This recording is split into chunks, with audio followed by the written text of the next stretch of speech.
ठीक रहा, देख लिया, एक तो मैं तो स्टार्ट रहती और ये कॉस रहता।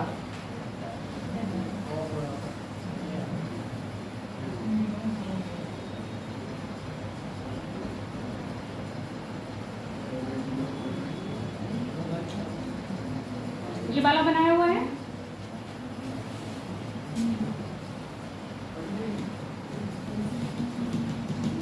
ये कौन सा क्षेत्र था वायुदाब पेटी में? जल्दी जल्दी बता के जाओ, चाहे देख के भी बताओ, कैसे बताओ, बताओ जरूर।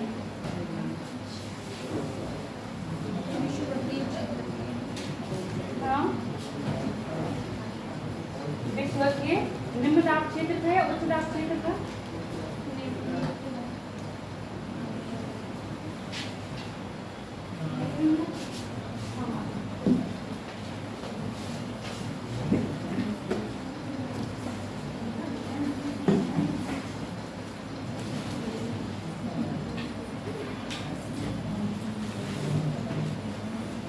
अब बताते जाओ मुझे फटाफट क्षेत्र, कौन कौन से क्षेत्र, कौन कौन से।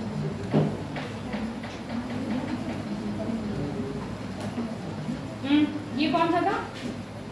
निम्न वायुदाब का था, हाँ या ना? बेटा देखो, आज ये चीज समझ लो अच्छी तरह, ये समझोगे तभी पढ़ने समझ में आएंगे। विश्वत पे था तो इसलिए इसको क्या बोल रहे थे? विश्वकीय निम्न वायुदाब क्षेत्र, यानी क्या है? Equatorial low pressure zone. अब ये वाला कौन सा था? उच्च था, उपोष्ण था,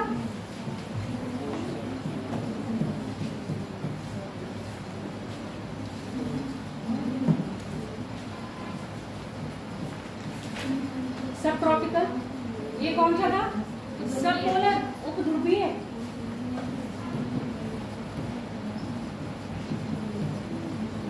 उच्च था या निम्न था?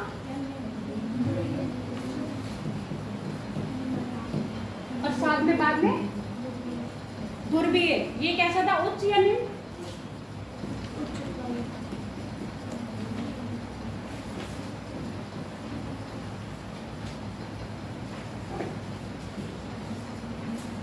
पवन का जब भी, यानी कि जो गैसों का फ्लो होता है वो उच्च वायुदाब से निम्न वायुदाब की ओर होता है। कल उसमें बताया था, उसमें का फ्लो कैसे हो रहा था? हीट का फ्लो किधर जा रहा था? हाई से लो। सेम कंडीशन यहाँ पर भी होगी, हाई से लो जाएगा। जहाँ पर उच्च वायुदाब है वहां से हवाएं कहाँ चलेंगी? निम्न वायुदाब की ओर। इसका मतलब यहाँ से हवाएं इधर चलेंगी और यहाँ से हवाएं इधर भी चलेंगी और यहाँ से हवाएं इधर भी चलेंगी। आगे ना बात समझ में? तो हवाएं उच्च वायुदाब से निम्न वायुदाब की ओर चलती है। अब यहाँ पर देखो, जब आपको बताया था यहाँ पर सूर्य का प्रकाश क्या पड़ रहा है? 23.5 डिग्री से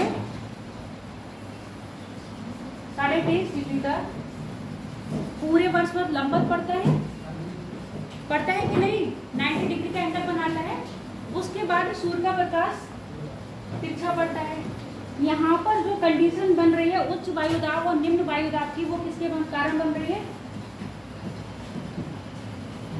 तापमान के कारण, है ना? यहाँ तापमान हाई है तो यहाँ पर कौन सा दाब बन रहा है? निम्न दाब। पर आप देखते हो अपना जो भारत की अवस्थिति है, कर्क रेखा भारत से होकर गुजरती है 23.5 डिग्री उत्तरी अक्षांश। कर्क रेखा कहाँ से गुजर रही है? भारत से होकर गुजर रही है। अब यहाँ पर देखो, जहाँ हम लोग रह रहे हैं, हम लोग कर्क रेखा के उत्तर में रह रहे हैं ना? कर्क रेखा के उत्तर में रह रहे हैं ना? दक्षिण में तो नहीं रह रहे हैं। किस किस को लगता है कि हम कर्क रेखा के दक्षिण में रह रहे हैं? किसी को नहीं लगता? मैं कह रही हूँ दक्षिण में रह रहे हैं, बताओ लगता है कि नहीं? नहीं लगता? क्यों नहीं लगता बताओ? कौन से स्टेट में रह रहे हो आप लोग? उत्तर प्रदेश। उत्तर प्रदेश से क्या कर्क रेखा गुजरती है? कहाँ कहाँ से गुजरती है? 8 राज्य। कौन कौन से?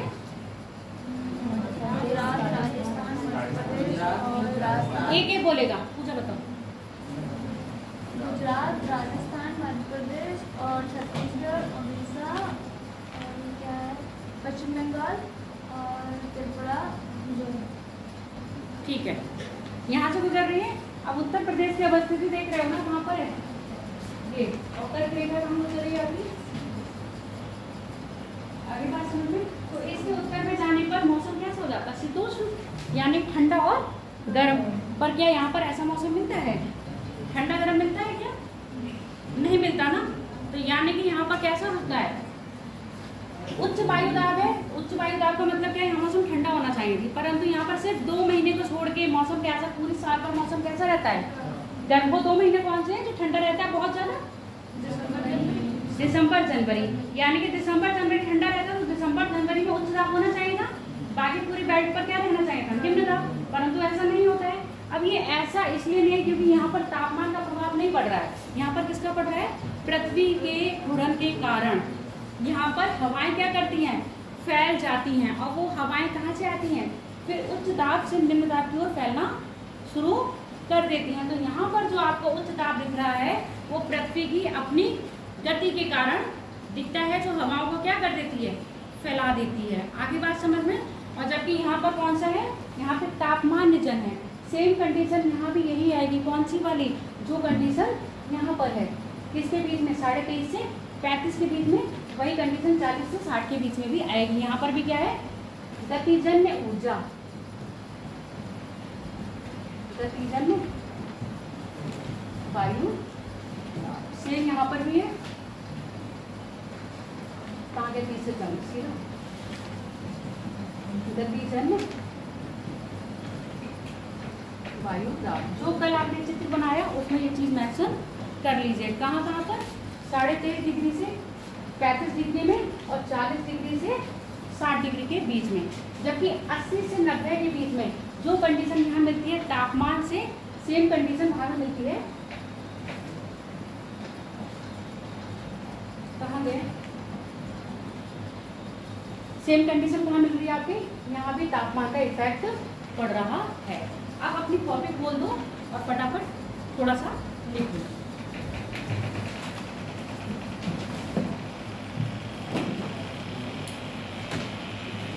ये अपना फ्रेंड का देख के बना लेना। कल उसने बनाया, कल आए थे तुम जब तुम छुट्टी पड़ती? नहीं आए थे। दोनों एक देखो, जो सगे फ्रेंड हैं वो दोनों एक दिन गायब मत हुआ करो। एक दिन एक फ्रेंड गायब हुआ करो, एक दिन एक फ्रेंड गायब हुआ करो। उससे क्या होता है? जो आपका रिमेनिंग वर्क होता है ना, आपके दोस्त से मिल जाता है। फिर दोनों आ जाएंगे तो किससे मांगोगे और किससे समझोगे? तीसरा नहीं मिला तो आप हैं। चलो लिखो, पहले लिख लो विश्वकीय निम्न वायुदाब पेटी। विश्वकीय निम्न वायुदाब पेटी।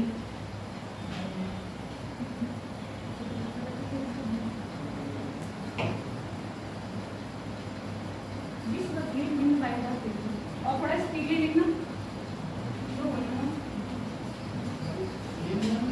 निम्न वायुदाब पेटी।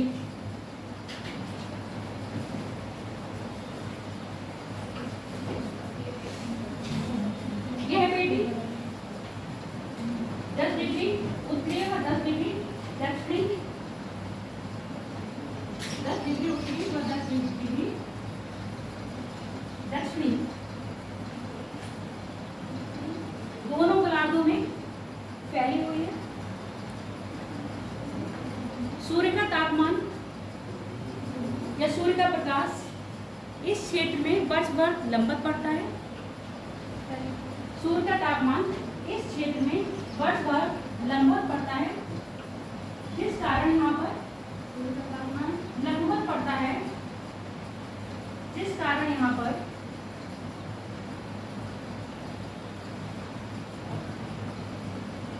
निम्न वायुदाब पेटी, जिस कारण यहाँ पर निम्न वायुदाब पेटी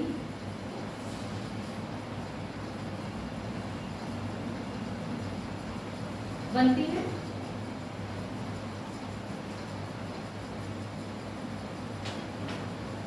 इस पेटी में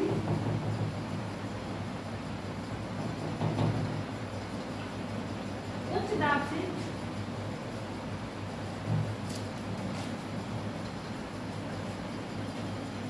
से हवाएं निम्न दाब की ओर आती हैं। अब ब्रैकेट में लिख लो थोड़ा सा, हवाएं उच्च दाब से निम्न दाब की ओर आती हैं। अब ब्रैकेट में यही लिख लो या ऊपर कॉपी में नोट डाल के लिख लो, अगर स्पेस होगा तो यहीं पर ही लिख लो। हवाओं में या वायु में प्रायः ये गति, ये चीज ब्रैकेट में लिखना जो मैं बोल रही हूँ। और अगर जो ब्रैकेट में नहीं लिखा है वो कॉपी के ऊपर टॉप पे लिखना, नोट डाल के। हवाओं में या वायु में प्राय ये गति, प्राय ये गति वायु दाब में अंतर के कारण आती है। वायु दाब में अंतर के कारण आती है।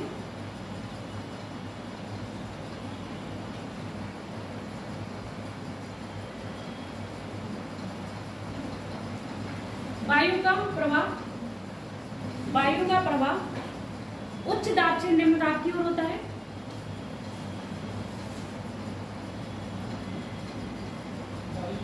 वायु का प्रवाह उच्च दाब से निम्न दाब की ओर होता है।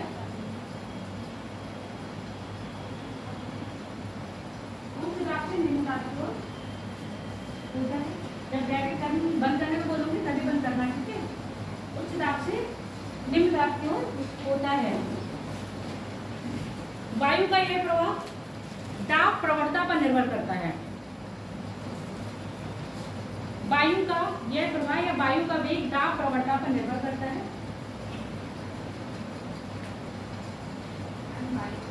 यह प्रवाह दाब प्रवणता पर निर्भर करता है। दाब प्रवणता जितनी तीव्र होगी, दाब प्रवणता जितनी तीव्र होगी, वायु की गति उतनी अधिक होगी। वायु की गति उतनी अधिक होगी तथा इसके विपरीत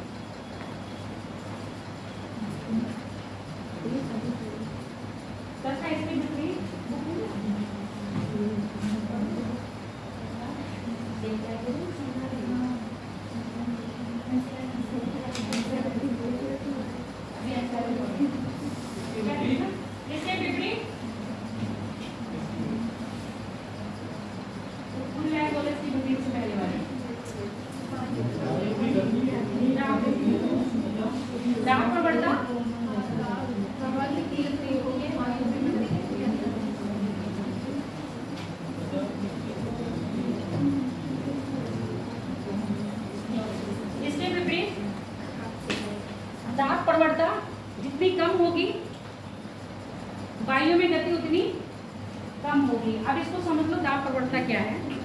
जैसे समदाब रेखाएं सुने थे, समताप रेखाएं सुने थे, ऐसी समदाब रेखाएं हैं। इसको ऐसे समझ लो।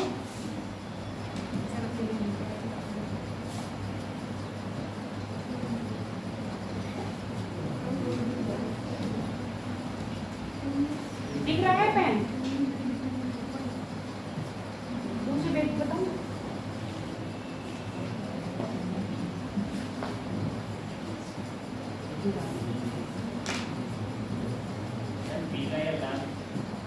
पीला या लाल अभी बता देंगे हम, तुम्हारे कहने में हमने पीला उठा लिया है। ग्रीन अच्छा लगेगा, सफेद या लाल, ठीक है।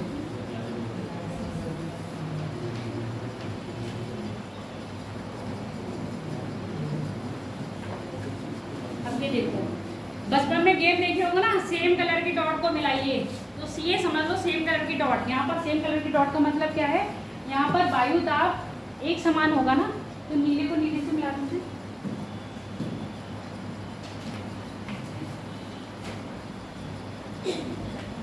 ठीक है,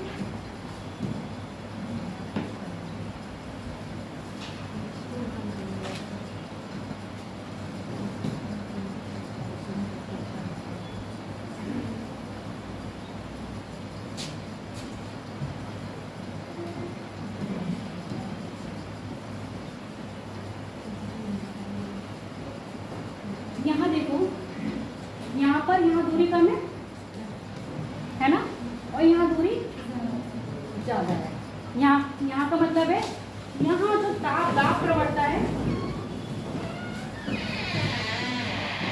यहाँ जो दाब प्रवणता है यहाँ पर क्या होगी, अधिक होगी, और जबकि यहाँ पर दाब प्रवणता कम होगी। कारण पता चल गया, क्योंकि यहाँ पर समान दाब को मिलाने वाली रेखाओं के बीच की दूरी क्या है, दूर है, और यहाँ पर पास है। अब यहाँ पर पास है तो गति यानी कि पवन की जो स्पीड होगी वो इसकी अपेक्षा बहुत तेज होगी। यही बात क्या करी थी, आपको लिखवाई थी, समझ में आ गया। अब बताओ कहाँ पढ़े।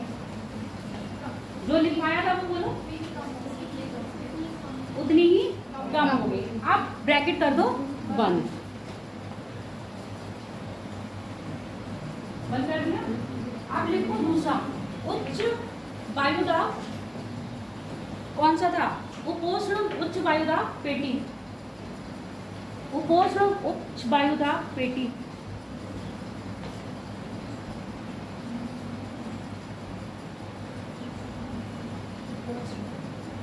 उपोष्ण, तुम पेंसिल से क्यों लिखती हो? अच्छा, लिखिए, लिखो।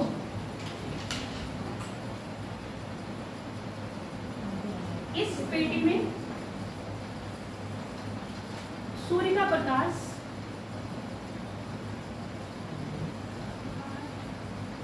तिरछा पड़ता है, और ये पेटी का फैलाव कहाँ से है? 23.5 डिग्री से 35 डिग्री उत्तरी और दक्षिणी। ये चाहे तो ब्रैकेट में लिख लेना। इस पेटी का फैलाव 23.5 डिग्री उत्तरी और दक्षिणी अक्षांशों से प्रारंभ होता है। चूंकि इस क्षेत्र में सूर्य का प्रकाश तिरछा पड़ता है, क्योंकि इस क्षेत्र में सूर्य का प्रकाश तिरछा पड़ता है,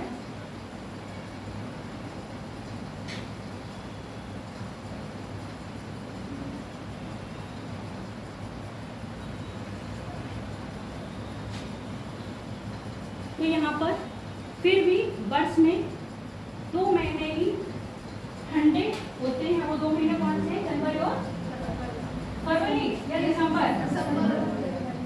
हाँ, फिर भी इस क्षेत्र में 2 महीने ही ठंड के होते हैं।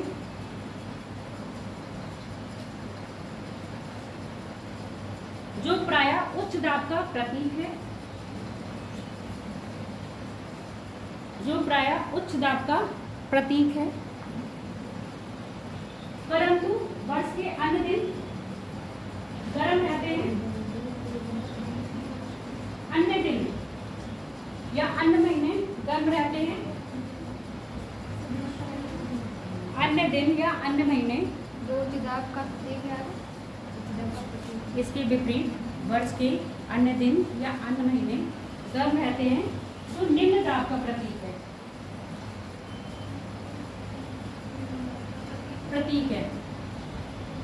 फिर भी यह पेटी उच्च वायुदाब के, फिर भी यह पेटी उच्च वायुदाब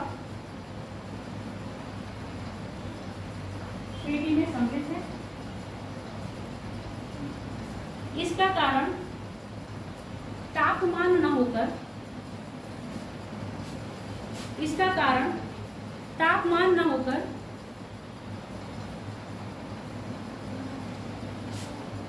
कौन सा तापमान? सूर्य का प्रकाश, ठीक है। पृथ्वी की अपने अक्ष पर घूर्णन के कारण है। पृथ्वी के अपने अक्ष पर घूर्णन के कारण है। अतः इस क्षेत्र में गतिजन्य उच्च वायुदाब, अतः इस क्षेत्र में गतिजन्य उच्च वायुदाब का, गतिजन्य उच्च वायुदाब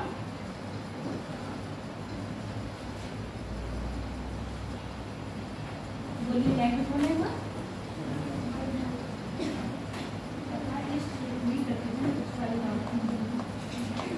उच्च वायुदाब का क्षेत्र पृथ्वी के घूर्णन के कारण होता है।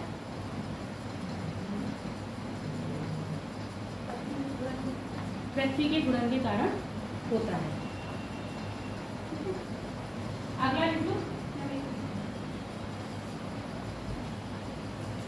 उपध्रुवीय, अगली हेड डालो, उपध्रुवीय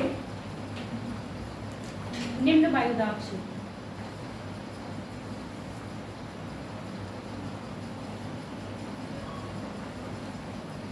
इस पेटी का फैलाव 40 डिग्री से, इस पेटी का फैलाव 40 डिग्री से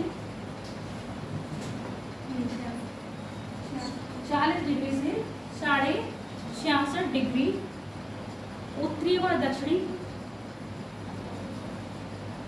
दक्षिणी अक्षांशों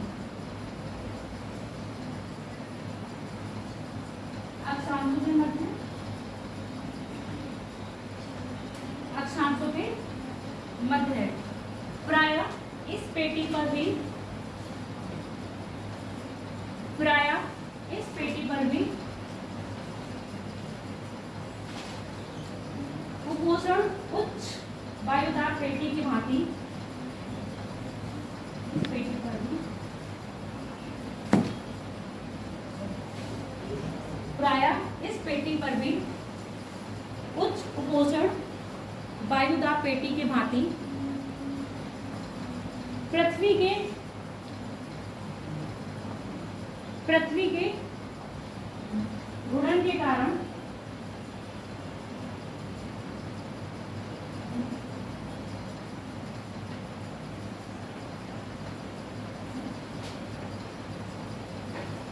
निम्न वायुदाब पेटी निर्मित होती है। निम्न वायुदाब पेटी निर्मित होती है।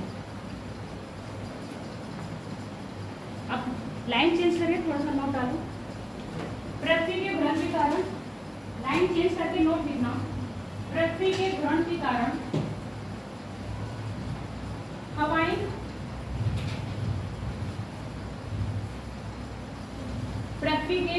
कारण हवाएं उच्च दाब से निम्न दाब की ओर फैलती हैं।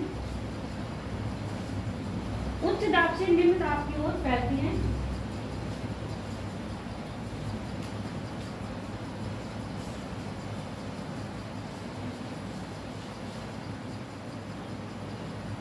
ठीक है, उच्च दाब से निम्न दाब की ओर फैलती हैं। अगला लिख लो, ध्रुवीय उच्च वायुदाब पेटी। ध्रुवीय उच्च वायुदाब पेटी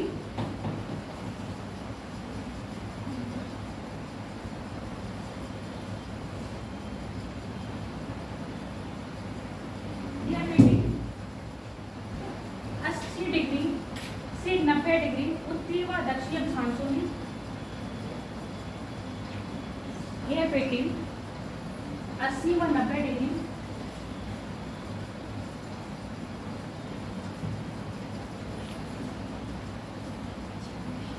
उत्तरी व दक्षिणी अक्षांशों में फैली हुई है।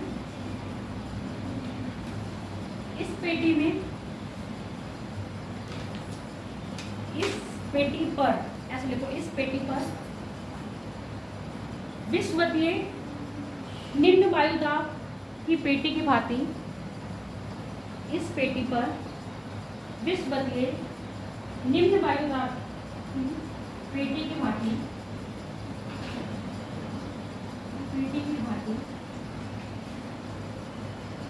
तापमान का तापमान का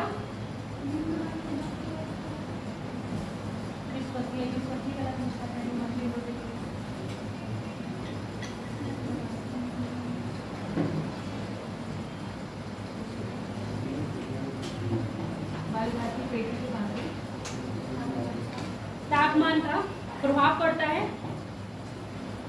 क्योंकि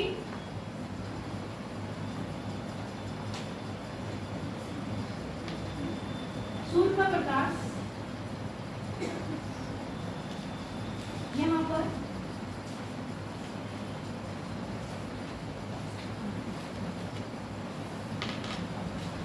बहुत कम मात्रा में, सूर्य का प्रकाश यहाँ पर बहुत कम मात्रा में पहुँच पाता है, जिस कारण ध्रुवों पर 6 महीने के दिन और 6 महीने की रातें होती हैं।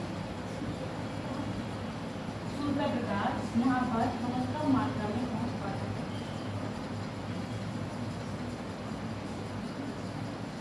अच्छा ये बताओ, सूर्य का प्रकाश यहाँ कम मात्रा में पहुँच रहा होगा तो यहाँ का टेम्परेचर कैसा होगा? हाई होगा, लो होगा।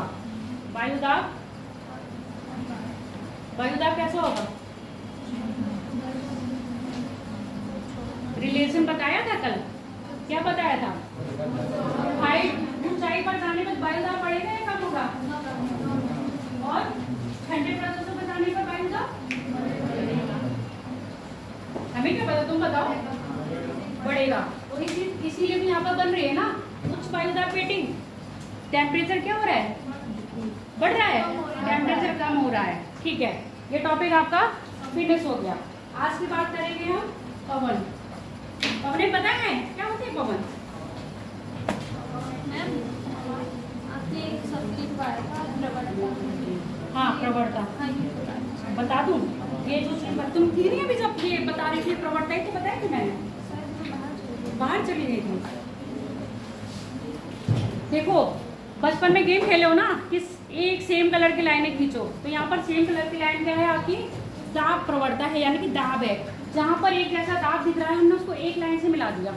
ठीक है, अब मान लो यहाँ अगर 10 है, यहाँ भी 10 है, यहाँ भी 10 है, पर यहाँ पर 30 है, यहाँ भी 30 है, यहाँ भी 30 है, यहाँ 40 है, यहाँ भी 40 है और यहाँ भी 40 है। तो 30 को मिलाने वाली लाइन ये हो गई, 10 को मिलाने वाली लाइन ये हो गई और 40 को मिलाने वाली लाइन ये हो गई। अब यहाँ देखो, यहाँ दूरी क्या है?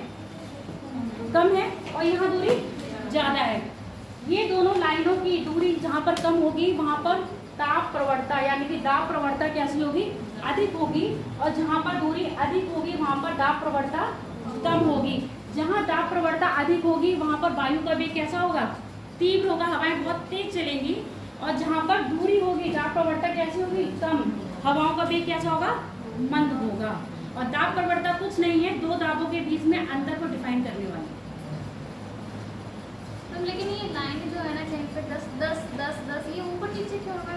क्योंकि कल क्या बताया था, पृथ्वी पर हर जगह समान नहीं रहेगा ना। स्वच्छ मौसम, जहाँ बादल होंगे वहाँ धूप तेजी से नहीं आएगी, तो टेम्परेचर कैसा रहेगा?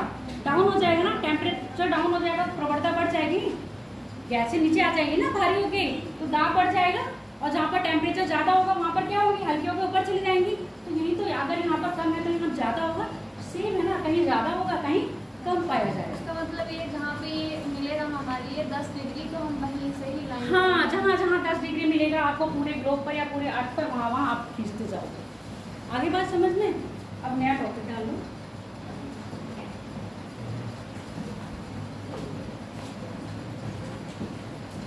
पवनी, अब मुझे बताओ ग्रीस क्या होती है? पहले मुझे पवनी बता दो, पवन क्या है? हवा है, हवाओं का प्रभाव होता है।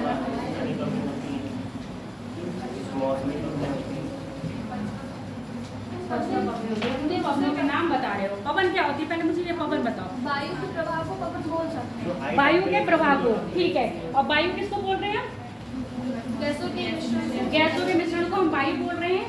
वो हमें दिखाई नहीं देता है, पर जब इसे क्या मिल जाती है? गति मिल जाती है, तो हम इसको क्या बोल देते हैं? पवन बोल देते हैं। आगे बात समझ में? अब जैसे पंखा बंद कर दो तो इस कमरे में हवा तो नहीं रहेगी ना, क्योंकि वो मूवमेंट नहीं हो रहा है उसमें, तो हवा आपको नहीं मिलेगी।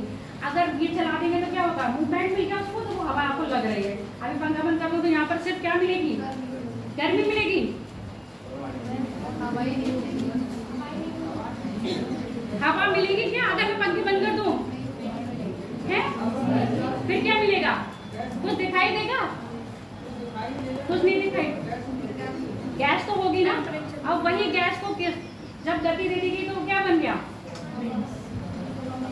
पवन बन गया। आगे बात समझ में या नहीं? चलो अब यहाँ पर पहले पवन हेडिंग डाल लो और पवन के बारे में लिख लो।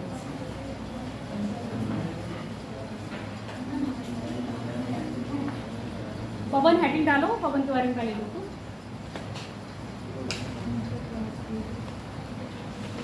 पवने प्रायः वायुदाब में, वायुमंडल में गैसों का मिश्रण है।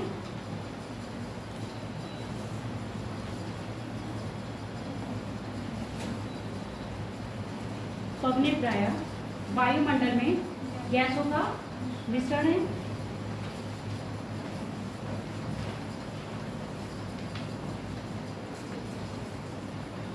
जो अदृश्य है, दिखाई दे रही है क्या गैस? हवा दिखाई देती है? नहीं देती है, क्यों? फील करते हो? जो प्राय अदृश्य है, पवनों की हम सिर्फ अनुभूति कर सकते हैं, पवनों की हम सिर्फ अनुभूति कर सकते हैं,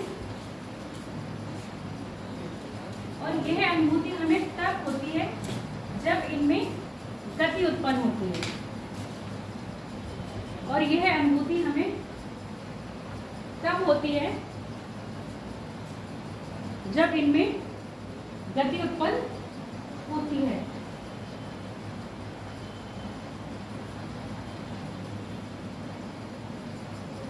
वायु में गति प्राय वायु दाब में भिन्नता के कारण उत्पन्न होती है। वायु में गति प्राय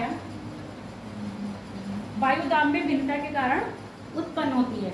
अभी वायु दाब पेटियां पड़ी थी, कहीं पर उच्च वायु दाब था, कहीं पर निम्न वायु दाब था। निम्न वायु दाब कहाँ पर जनरेट होगा? निम्न वायु दाब कहाँ बनेगा? जहाँ पर टेम्परेचर अधिक होगा। हवाएं क्या होंगी? हल्की होकर ऊपर की ओढ़ेंगी, और नीचे का स्थान क्या हो जाएगा? खाली। अगर मैं ये कहूँ आपकी ये बोतल खाली है, अब ये बताओ इसमें कुछ है? वायु भरी है, कैसे पता चलती है? और वायु को निकालेंगे कैसे? अगर हम इसको दबा दूं, दूसरी बोतल दे देना। अगर हम इसको दबा के सारी गैस निकाल दे बाहर और ढक्कन कर दे बंद, तो ये एज इट इज वैसे रह जाएगी ना, फूलेगी नहीं। और जब इसको खोल देंगे तो इसमें वायु क्या हो जाएगी? भर जाएगी। आगे बात समझ में? सेम कंडीशन ये है, जब निम्न दाब हो जाता है, इसको तुम ऐसे समझ लो, ये धरातल बना दिया। सेम वो समझना जो मैंने क्या बनाया था, ये 0 डिग्री इक्वेटर हो गया, और ये 23.5 डिग्री उत्तरी और 23.5 डिग्री दक्षिणी अक्षांश। ठीक है। जब पवनें उच्च दाब से कहाँ आ रही है? निम्न दाब की ओर। यहाँ पर टेम्परेचर क्या है? बहुत ज्यादा है। जैसे ही यहाँ प्रवेश करेंगे, कहाँ ऊपर उठ जाती है,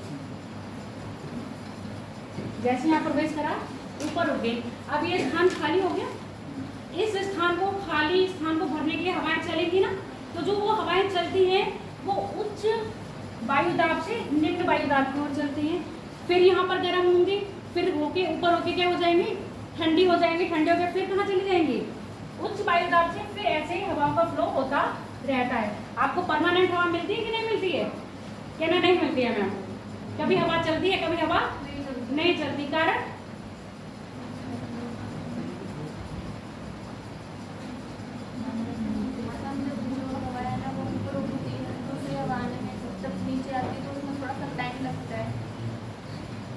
टाइम लगता है, कुछ सेकंड तो लगते होंगे। कुछ सेकंड लगते हैं। चलो ठीक है, मान लेती हूँ मैं, कुछ सेकंड लगते हैं। तो आप यहाँ पर देखो, जब निम्न दाब बनेगा तभी उच्च दाब बनेगा। तो इसको गति किसने दी? हवा को गति किसने दी है? कौन से दाब ने?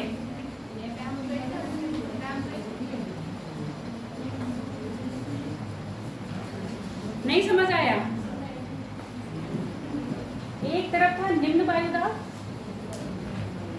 और ये भी लैंग्वेज आपको लिखवा चुकी हूँ मैं, और एक तरफ है उच्च वायु दाब। हवाएं कहाँ से चल रही है? उच्च वायु दाब से निम्न वायु दाब। अब यहाँ देखो, वायु दाब में अंतर पाया जा रहा है कि नहीं? वायु दाब में अंतर ही क्या होता है? गति को उत्पन्न करने का मुख्य कारण है। जहाँ पर वायु दाब में अंतर नहीं होगा, सेम वायु दाब होंगे स्थानों पर, वहाँ पवनें मूव नहीं करेंगी। तो कभी कभी देखते हो ना कि पवन नहीं चलती है, तो अगर आपके आसपास का क्षेत्र उसी वायु दाब में रहा होगा तो पवनें नहीं चलेंगी। आगे बात समझ में? जहाँ वायु दाब में अंतर होगा वहीं पर पवनें गति करेंगी। लिखा हुआ है ये बात कि नहीं? लिखी हुई है? ठीक है। अब पवन का संचरण,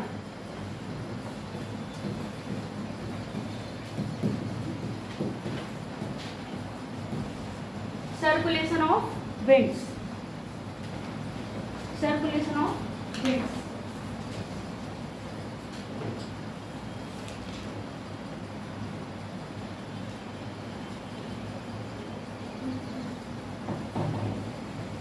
पवनों का संचरण या पवनों की गति प्रायः पवनों की गति प्रायः उच्च दाब से निम्न दाब की ओर होती है।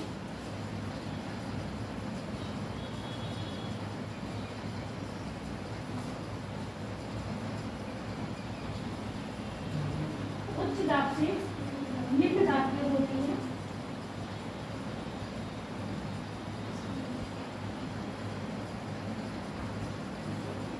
पवनों की गति तथा उसका वेग दाब प्रवणता पर निर्भर करता है। पवनों की गति तथा उसका वेग दाब प्रवणता पर निर्भर करता है। पवनों की गति तथा उसका वेग दाब प्रवणता पर निर्भर करता है।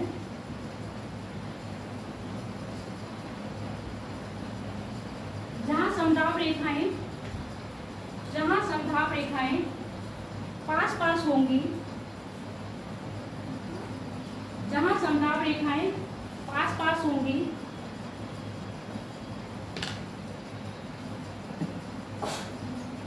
वहां दाब प्रवणता उच्च होगी। वहां दाब प्रवणता उच्च होगी।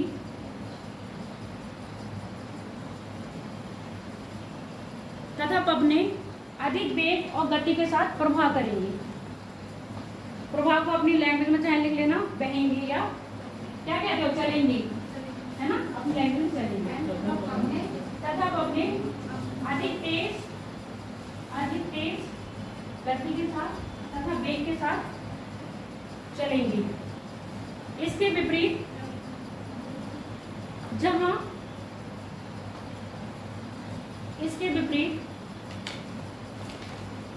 जहां समदाब रेखाएं दूर दूर होगी, इसके विपरीत जहां समदाब रेखाएं दूर दूर होंगी,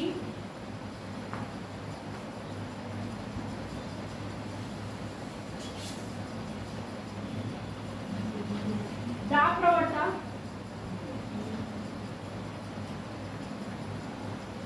उतनी ही मंद होगी तथा पवनें मंद वेग और गति के साथ चलेंगी। बनाना चाहो तो एक चित्र वो बनाया था, ऐसे बना लो, एक ऐसे रखना, नहीं पड़ी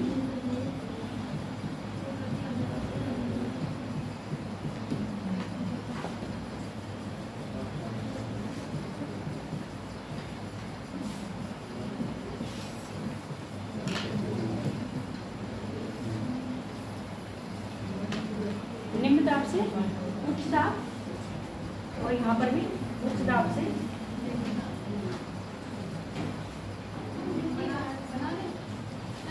दिख नहीं रहा है, किसको नहीं दिखा? अब मोटा करूंगी, इससे तो नहीं होगा ना।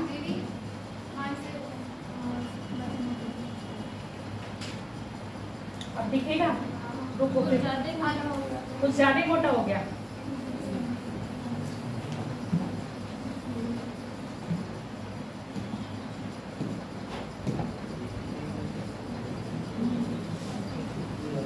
अब ठीक है,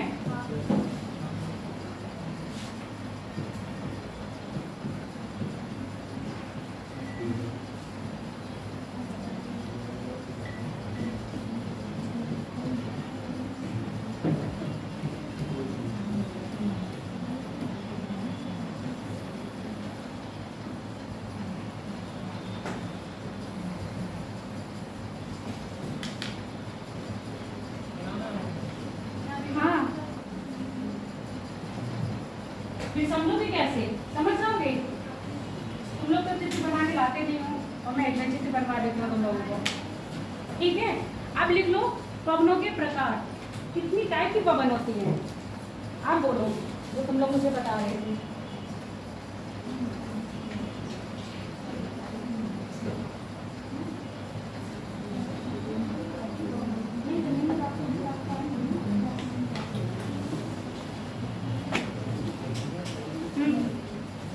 पवनों के प्रकार बताओ। 3 होंगे, 3 कौन कौन से हैं?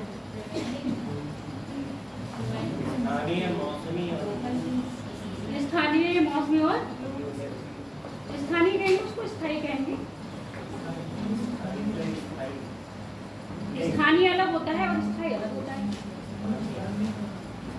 स्थायी मतलब फिक्स्ड है ना, और स्थानीय मतलब लोकल, यही तो होता है ना। स्थायी मतलब फिक्स, जो परमानेंट रहेंगी। तो आपके अगर पबलों के प्रकार की बात करें तो यही 3 प्रकार हैं।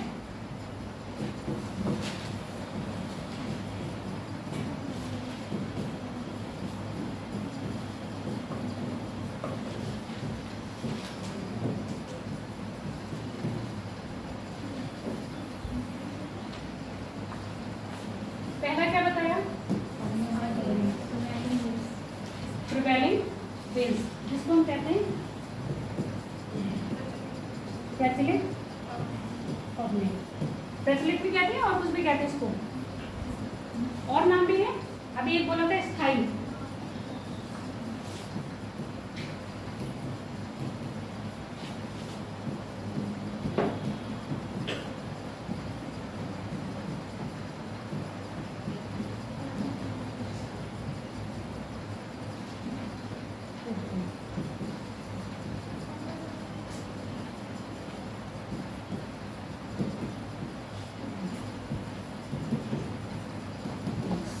इसके बाद दूसरी मौसमी, जिसको क्या कहेंगे?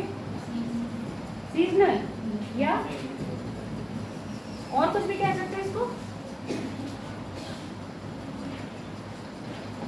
मौसमी कहेंगे। व्यापारिक पबनी इसको नहीं कहेंगे, पशु पबनी भी नहीं कहेंगे, मानसून पबने तो है ही, मानसून पबने या मौसमी पबने। Very good.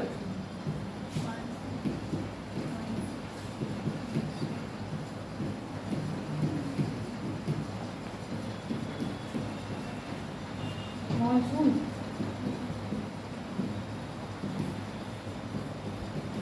उसके बाद तीसरी कौन सी है? लू,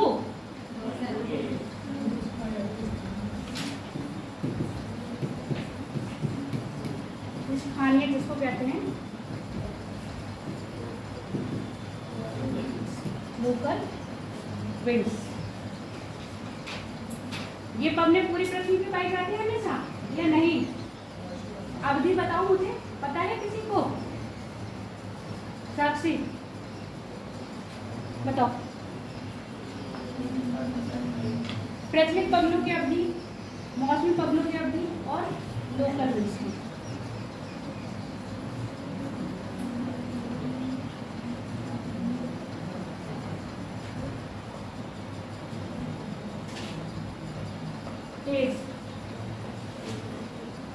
बताओ, अवधियां बताओ, कैसे इन्होंने बांटा है हमने? प्रचलित पबनी क्यों कह रहे हैं, मानसूनी पबनी क्यों कह रहे हैं, और लोकल पबनी क्यों कह रहे हैं?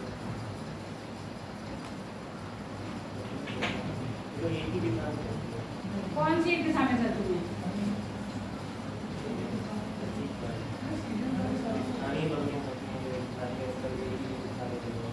एक ही दिशा में चलेंगी, पवन हमेशा एक दिशा में चलती है, परिवर्तित नहीं होती।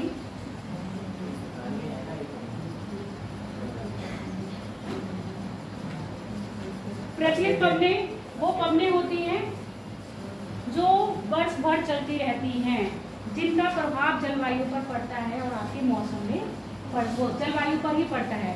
और मौसमी पवने क्या होती हैं? जो हर 6 महीने बाद अपनी दिशा क्या कर लेती हैं?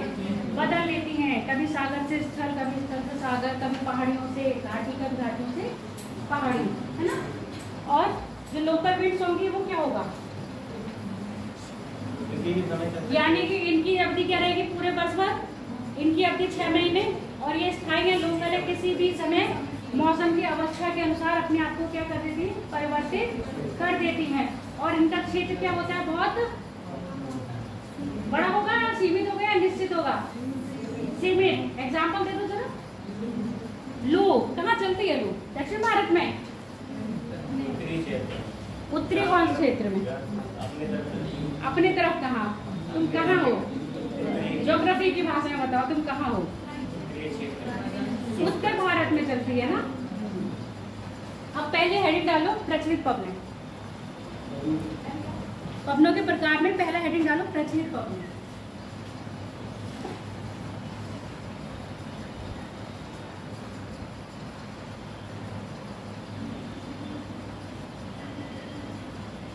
कौन सी चल रही बताओ? मौसमी पवने। भारत कौन से मानसून में आता है? ओ, मैं तो आंसर खुद ही दे दी। भारत में कौन सी जलवायु पाई जाती है? मानसूनी प्रवृत्ति की जलवायु पाई जाती है ना, जहाँ 6 महीने में समुद्र से स्थल की ओर और अगले 6 महीने में स्थल से समुद्र की ओर पवने चलती हैं। अब मुझे ये बताओ, इस समय पवने स्थल से समुद्र से स्थल की ओर चल रही है क्या, या स्थल से समुद्र की ओर जा रही है भारत में? इस समय कहाँ से चल रही है?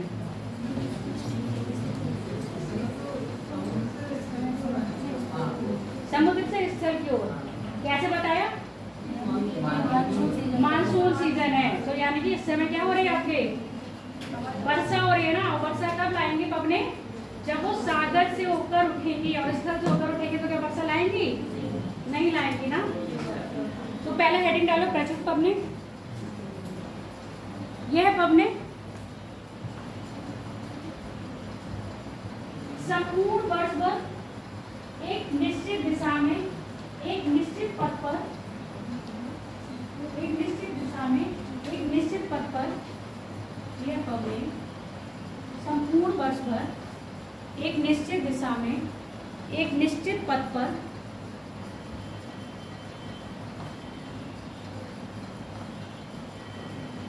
पूरी पृथ्वी पर संचरण करती हैं। संचरण का मतलब समझ में आ गया? प्रवाहित होती है या चलती हैं।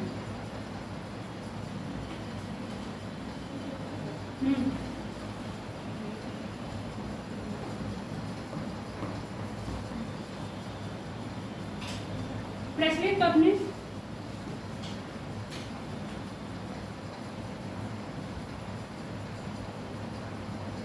पवनों के कारण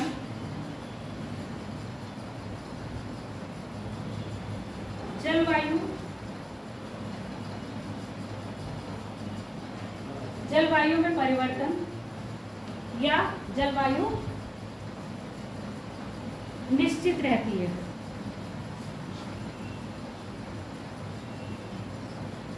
जलवायु में परिवर्तन होता है कि नहीं? कब होता है?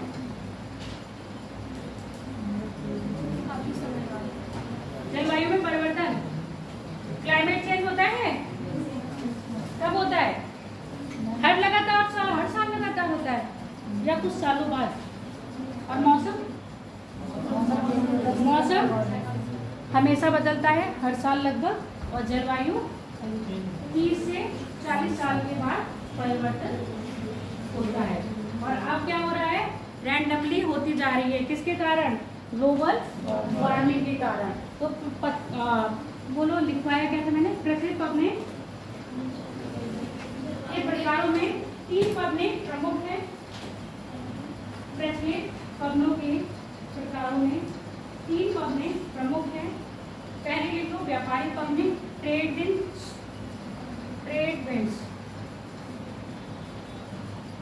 दूसरी पछुआ पवने, वेस्टर्ली विंड्स।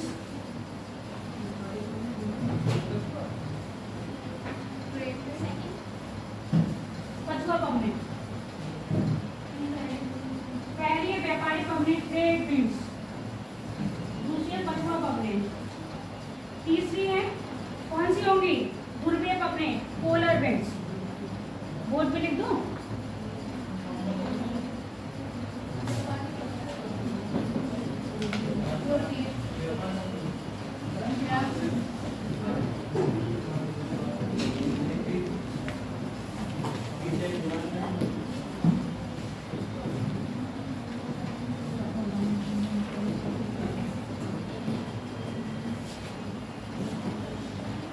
दूसरी क्या बताई थी?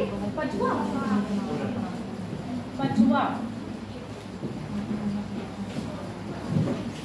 पवने।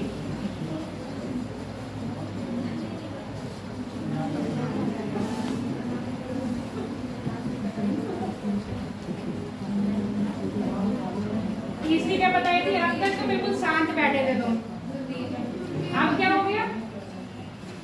और अब तक शांत बैठ के समझ रहे होगे तो समझ भी आया होगा, है ना? जब भी आप अपना मुंह चलाने लगते हो ना, तो माइंड क्या हो जाता है? डाइवर्ट हो जाता है। मतलब माइंड डाइवर्ट हो जाता है तो चीजें समझ में नहीं आती हैं। अगली कौन सी बताई थी? ध्रुवीय पपने। देखो ज्योग्राफी बहुत सिंपल है, रियली बहुत सिंपल है अगर प्रोसेस समझ जाओ, और नहीं समझ पाओगे तो जिंदगी भर रट्टा मारते रहोगे, समझ नहीं आएगा।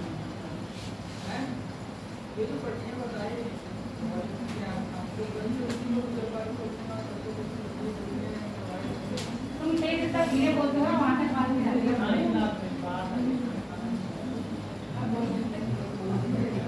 खाना तो मैंने भी नहीं खाया, मेरे को क्या चल रहा है।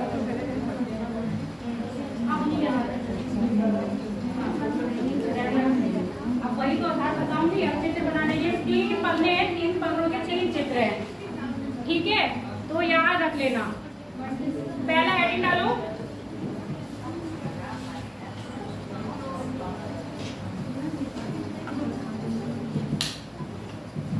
पोलर पिंड।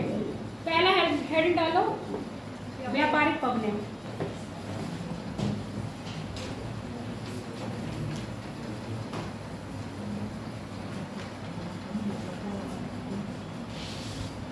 कहोगे मैडम कितना चित्र बनवाती है?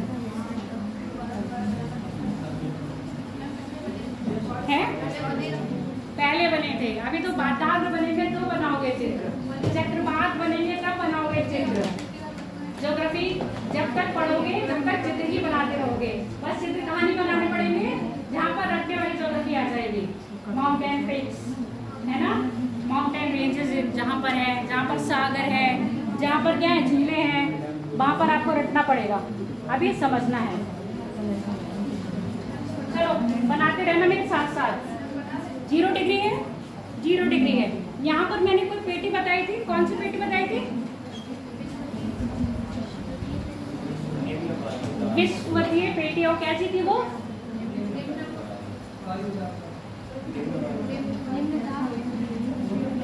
निम्न वायुदाब और उससे ऊपर उच्च वायु दाब। 5 डिग्री उत्तरी और 5 डिग्री दक्षिणी। ये क्षेत्र कैसा है? ITC। नया शब्द आया है एक, ITCZ। ये चाहती तो मैं अभी वो पुराना बता रही थी ना, तब बताती जब मैंने कहा था पवने ऊपर उड़ रही हैं। जो पवने उड़ रही हैं वो इसी के कारण पवने उड़ रही हैं, ITCZ। अब मैंने दूसरा क्षेत्र बताया था, दूसरी लाइन से बना दूं। तुम लोग भी अपना जो कलर यूज करोगे ना, थोड़ा अलग अलग करना।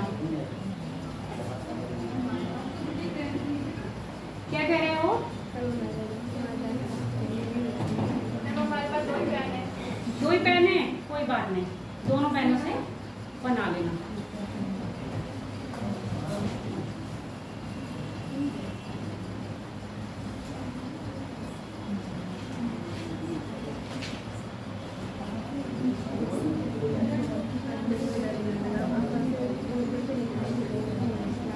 सेम जो मैं यहाँ बनाऊंगी ना, सेम ऐसा ही आप कहाँ बनाओगे? नीचे बनाओगे।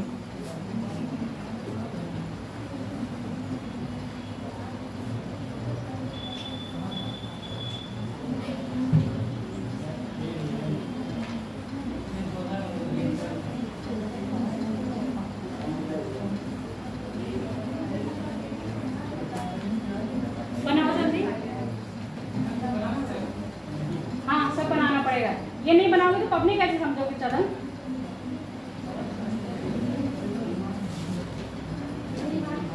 ये जो 35 डिग्री से 30 डिग्री का क्षेत्र है, यहाँ पर आती हैं व्यापारिक पबने। और व्यापारिक पबने जैसे ही 5 डिग्री यानी कि जो किसमें आएंगे, उच्च दाब से निम्न दाब के क्षेत्र में आती हैं, क्या होने लगती हैं? ये मैंने बाहर निकाल दिया, तुम लोग बाहर मत निकालना, तुम लोग इसी क्षेत्र में रखना। मैं नीचे बना देंगे सही से।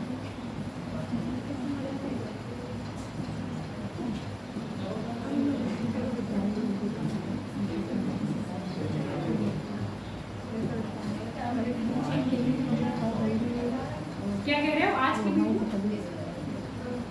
किसकी वजह से नहीं दिख रहा है? तो इधर आ जाओ ना, तुम तो हट सकती हो। कैमरा स्थिर है, तुम स्थिर थोड़ी ना हो।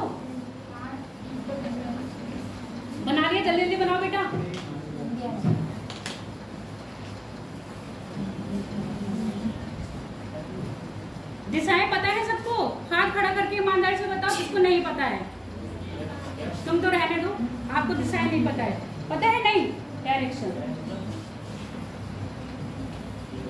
ये नॉर्थ होता है,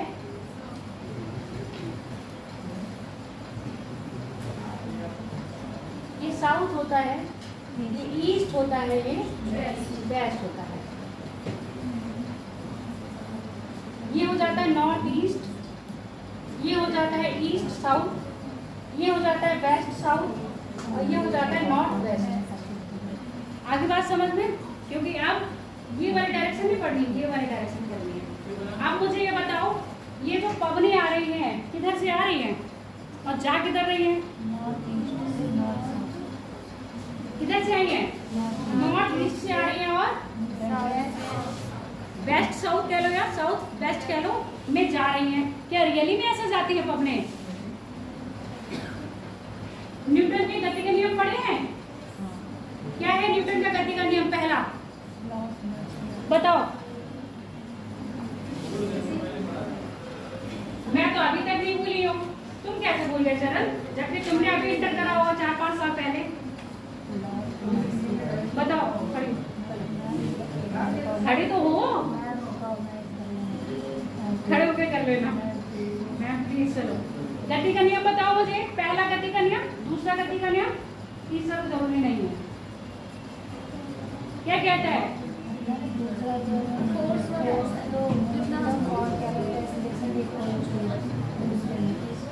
चलो दूसरा भी हट गया, पहले ही बता दो। पहला क्या है न्यूटन का गति का नियम? खड़े होके बताओ, गति अवस्था में आके।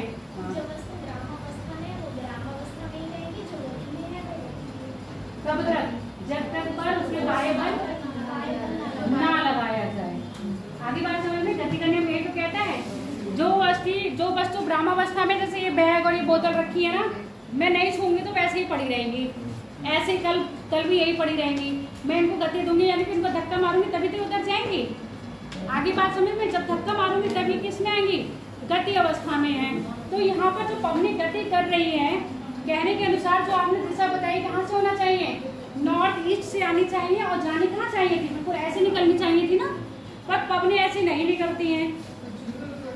पवनें क्या हो जाती हैं? मुड़ जाती हैं। और किसके नियम के अनुसार मुड़ रही हैं? फेरल के नियम के अनुसार, है ना? फेरल के नियम के अनुसार मिलती है। कोरियोलिस बल सुने हो? उस समय मैंने नहीं बताया था, अब यहाँ पर साथ ही साथ नोट करके जो 2 बल बताऊंगी ना, उनको भी लिख लेना। पहला जो मैंने बताया अभी लिखो नहीं, यहाँ समझो। पवन आई, आने के अगर क्या कह रहा था, गति का नियम क्या कह रहा है? जब तक उसको रोका ना जाए तब तक, या उसकी दिशा में परिवर्तन ना किया जाए, है ना भाई? अगर मैं किसी चीज को धक्का दे रही हूँ तो सीधा ही तो जाएगी। अब दिशा में परिवर्तन करने के लिए फिर उसकी दिशा मोड़ना पड़ेगा ना। अब यहाँ पर पवनें ऐसे जैसे रूल था, आती और ऐसे ही बह जाती ना। ये कब होता? जब पृथ्वी स्थिर होती या पृथ्वी अपने अक्ष पर झुकी हुई नहीं होती। अब पृथ्वी ना ही यहाँ पर स्थिर है, ना ही वो सीधी है।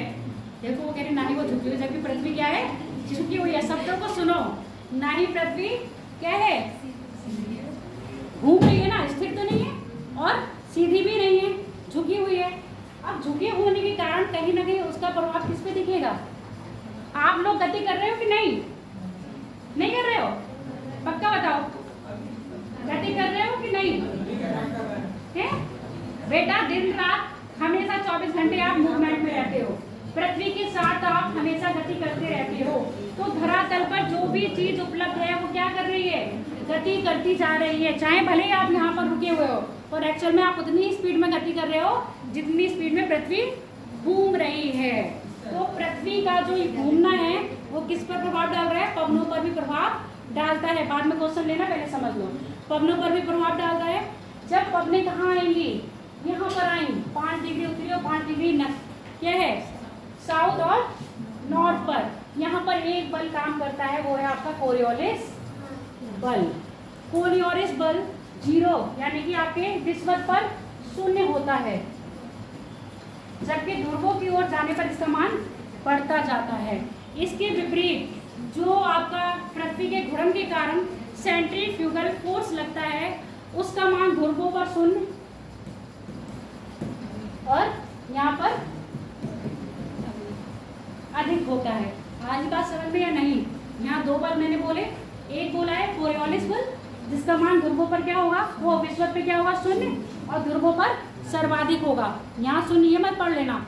और यहाँ पर पृथ्वी का है सेंट्रीफ्यूगल फोर्स जिसको क्या बोलेंगे, अभिकेंद्रीय बल। अभिकेंद्रीय बल ध्रुवों पर 0 जबकि विषुवत पर अधिक होगा। अब ये बल क्या काम करता है, जब धाराएं क्या है, जब पवनें बहते आती हैं तो उनको क्या करेगा, मोड़ेगा या नहीं, या उनके वेग की में गति करेगा? यहाँ बताओ मुझे।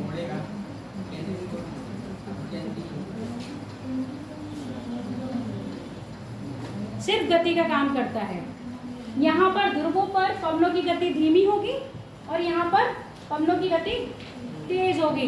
जब ऊपर से कम गति वाले क्षेत्र से अधिक गति वाले क्षेत्र में पवनें आएंगी तो उनकी गति तो तेज होगी, कम होगी। और ऐसी दशा में क्या होगा, पृथ्वी बहुत तेज घूम रही है, ये समझो आप बहुत तेज स्पीड में आ रहे हो, आपका दोस्त आपका पीछा करते भी आ रहा है और आपकी स्पीड बहुत ज्यादा है तो कहीं ना कहीं वो पीछे रह जाएगा। तो यहाँ पे पवनें क्या रहती हैं, जब कम गति के साथ अधिक सेंटर में आती है भूमध्य रेखा के पास तो वहाँ पर बहुत तेज गति हो रही होती, क्या है, पृथ्वी के अक्ष पर बहुत तेज गति होती है, तो वहाँ पर हमें बहुत तेज गति का अनुभव होता है, जिस कारण ध्रुवों से कम गति में आने वाली हवाएं क्या रहती है, पीछे रह जाती हैं। जब ये हवाएं पीछे रह जाती हैं तो यहाँ पर कोरियोलिस बल काम करता है और ये कोरियोलिस बल करता है, इनको दिशा में मोड़ने का काम करता है। तो अपनी ये दिशाओं में क्या कर जाती है, परिवर्तन कर जाती हैं। और फेरल ने ये कहा है, ये गतियाँ जो क्या है, कम गति से अधिक गति वाले क्षेत्र में आने पर पीछे रह जाती हैं और जिस कारण ये क्या हो जाती हैं, मुड़ जाती हैं, है ना। तो ये क्या है, मुड़ने का। और ये जो मुड़ने का नियम दिया है वो किसने दिया है, फेरल ने। और कोरियोलिस बल के कारण पवनें क्या करती हैं, मुड़ती हैं। समझ में आ गया कि नहीं? कोरियोलिस बल के कारण पवनें क्या करती हैं, मुड़ती हैं। और फेरल ने कहा है ये जो मुड़ने का काम दे रहा है वो कौन बल दे रहा है, पवनों को मुड़ने का काम कौन कर रहा है, कोरियोलिस बल। और जब ये पवनें अपने उत्तरी गोलार्ध में किधर है, अपने दाहिने, और दक्षिण गोलार्ध में अपने बाहिने, ये जो दाहिने बाहिने मुड़ती हैं इसका पता लगाया था फेरल ने, इसीलिए हम इसको बोल देते हैं फेरल का नियम। आगे बात समझ में। जो इस पीछे वाले चित्र में आप कह रहे थे कि पवनें क्या करेंगे मैडम, सीधे निकल जाएंगी, पर ये पवनें सीधे नहीं निकलती हैं। क्या करेंगी, जैसे ही उत्तरी गोलार्ध में अनुसरण करेंगी फेरल का नियम का, तो यहाँ पर आगे कैसे मुड़ जाएंगी, अपने दाहिने। दाहिना बाहिना पता है, लेफ्ट एंड राइट। जब पवन इधर आ रही है तो इसका राइट ये होगा और लेफ्ट इधर होगा। अब जब इधर बनाया, अब दूसरे चित्र में देखो, इधर की पवनें, इसका बायां किधर होगा, इधर दायां होगा, इधर बायां होगा, तो ये कैसे कन्वर्ट होंगी, ये इधर मुड़ेंगी। ये हो गया आपका एंटी क्लॉकवाइज और ये हो गया आपका क्लॉकवाइज। समझ में आ गया? पवनें क्या करेंगी, फेरल के नियम के अनुसार उत्तरी गोलार्ध में अपने दाहिने और दक्षिण गोलार्ध में अपने बाहिने। ये बात समझ में आई है कि नहीं? पूरा साइंस है। कोरियोलिस बल दोबारा से लगाओ, बता दो। देखो विषुवत पर कोरियोलिस बल का मान 0 होता है। कोरियोलिस बल का मान 0 हो गया, इसका मतलब धाराएं मुड़ेंगी नहीं, पवनें जो आएंगी वो मुड़ेंगी नहीं। और पवनें का मुड़ना कहाँ से शुरू हो रहा है, 5 डिग्री उत्तरी अक्षांश से। यहाँ पर तो मैंने पवनें नहीं मुड़वाई ना, यहाँ मुड़वाया, कहाँ तक रखी है मैंने पवनें, 5 डिग्री के ऊपर कर रखी, यहाँ नहीं रखी है। तो यानी कि यहाँ पवनें नहीं मुड़ रही है, तो पवनें कहाँ जा रही है, यहाँ से कन्वर्ट हो रही है। और कन्वर्ट होकर कहाँ पहुँच रही है, अपने दाहिने। पवनों का मुड़ने का जो काम कर रहा है वो कौन कर रहा है, कोरियोलिस बल के कारण पवनें मुड़ती हैं। जबकि पवनों को गति देने का काम कौन कर रहा है, आपकी दाब प्रवणता। पवनों को गति कौन दे रहा है, दाब प्रवणता जितनी अधिक होगी पवनों में गति उतनी अधिक होगी। पवनें मुड़ेंगी किसके कारण, कोरियोलिस बल के कारण। और अपने दाहिने मुड़ेंगी, अपने बाहिने मुड़ेंगी, ये किसने बताया, फेरल ने। तीनों चीज ये समझ में आ गई है या नहीं? नहीं आएंगे तो एक बार घर पर जाके थोड़ा सा रीड करना, नहीं तो फिर से पूछ लेना, क्योंकि टॉपिक मुझे लग रहा है ये कल भी खींच जाएगा। अब यहाँ पर ये आई, अब मैंने ये बनाया ITC Z। इस हिसाब से पवनें देख रहे हो 36 करती हैं, पबनी कैसे चल रही है? क्षैतिज चल रही है ना, क्षैतिज है या वर्टिकल? कैसे हवा लगती है? ऐसे लगती है, ऐसे लगती है आप लोगों को हवा है? हॉरिजॉन्टल लगती है ना, वर्टिकल नहीं लगती ना, पक्का?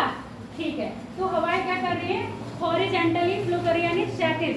पर यहाँ पर आती हैं जैसे ही 5 डिग्री और 5 डिग्री उत्तरी और 5 डिग्री दक्षिण अक्षांश में प्रवेश करती हैं, हवाओं की प्रवृत्ति में चेंज आ जाता है, वो क्षैतिज गति ना करके ऊर्ध्वाधर गति करने लगती है। अब ऊर्ध्वाधर का मतलब समझ में आ गया? वर्टिकली मूव करती हैं। बहुत उससे देख रही थी मुझे कि मैडम ने कौन सा शब्द बोल दिया। अब यहाँ पर ऐसे समझो, यहाँ मैंने 5 डिग्री बना दिया और यहाँ मैंने 5 डिग्री बनाया, साउथ और नॉर्थ। जैसे ही पवनें कहाँ से आ रही हैं? दोनों ही तरफ उच्च वायु दाब से कहाँ पे पहुँच रही है? निम्न वायु दाब की ओर। यहाँ पर ITCZ। आप कहोगे मैडम ये चीज क्या आ गई? ये कहाँ की बला आ गई? कितनी बलाएं आती जा रही है? हमें कोरियोलिस आया, फेरल आया, सेंट्रीफ्यूगल फोर्स आया, अब आपका आ गया ITCZ। इसको बोलते हैं इंट्रा ट्रॉपिकल कन्वर्जन जोन, यानी कि अंतः उष्णकटिबंधीय अभिसरण क्षेत्र। जहाँ पर अभिसरण क्षेत्र वो होता है जहाँ पर 2 वायु राशि आकर मिलती हैं, मिलना ना, अभिसरण करना। अब ये सब यहाँ से उच्च दाब से आएंगे उत्तरी गोलार्ध से, और ये आएंगे दक्षिणी गोलार्ध से। ITCZ वो जगह होती है जहाँ पर सूर्य का मान सबसे ज्यादा होता है, सूर्य की लंबवत किरणें पड़ती हैं और तापमान बहुत ज्यादा हाई होता है, तो यहाँ पर टेम्परेचर क्या होगा? हाई। जैसे ही हाई टेम्परेचर में हवाएं प्रवेश करेंगी, गर्म होके क्या हो जाएंगी? ऊपर की ओर बहने लगेंगी। अब जब ये हवाएं ऊपर की ओर जाएंगी तो आपने कहा सुना है कि हाइट के साथ साथ टेम्परेचर क्या होता है? कम होता है। जब ये ऊपर जाके हवाएं क्या हो जाएंगी? ठंडी हो जाएंगी। ठंडी होकर पुनः फिर कहाँ जाएंगी? उच्च क्षेत्र में चली जाएंगी, उच्च वायु दाब के क्षेत्र में। फिर से उच्च वायु दाब से कहाँ पर आएंगी? निम्न वायु दाब के क्षेत्र में। ये जो प्रक्रिया होती है उसको कहते हैं डोलड्रम।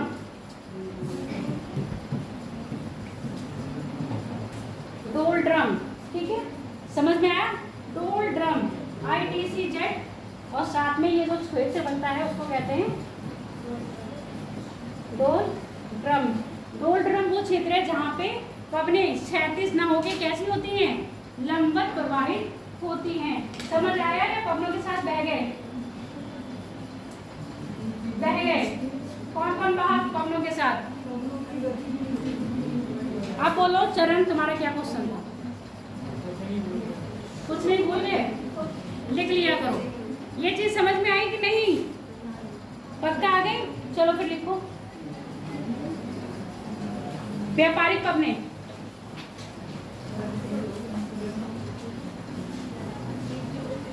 व्यापारिक पवनें,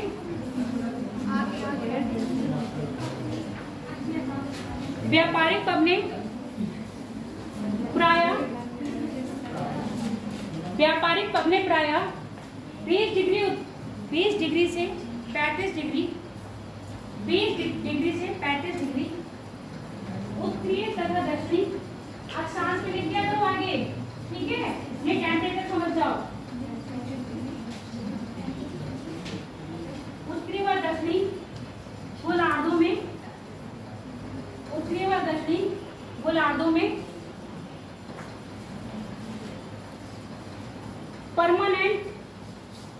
परमानेंट यानी कि क्या बोलेंगे? परमानेंट को सदा बाहर नहीं, स्थायी रूप से। हाँ, लैंग्वेज बोलो, क्या लिखवाई थी मैंने? ये सांस में स्थायी रूप से वर्ष भर बहती रहती है, वर्ष भर बहती रहती है। यह पवनें उत्तरी गोलार्ध में, यह पवनें उत्तरी गोलार्ध में, चित्र बना लो। यह पवनें उत्तरी गोलार्ध में उत्तर पूर्व से, यह पवनें उत्तरी गोलार्ध में उत्तर पूर्व से इधर प्रवाहित होंगी। जब ये टर्न कर जाएगी ऐसे, कौन सी दिशा हो जाएगी इनकी? अभी कौन सी दिशा से आ रही बेटा? ये नॉर्थ ईस्ट से आ रही है। फिर कहाँ हो जाएगी? दक्षिण पश्चिम, दक्षिण पश्चिम नहीं, दक्षिण पूरब। हाँ दक्षिण पूर्व, तब घूमेगी तो दक्षिण। जब आएगी तो यहाँ से आगे यहाँ पर कटी ना, अब यहाँ से निकालो, दक्षिण और पूर्व वापस वही जाएगी ना, तो दिशा कैसे हो जाएगी, दक्षिण और पूर्व। उत्तर पूर्व दक्षिण पूर्व।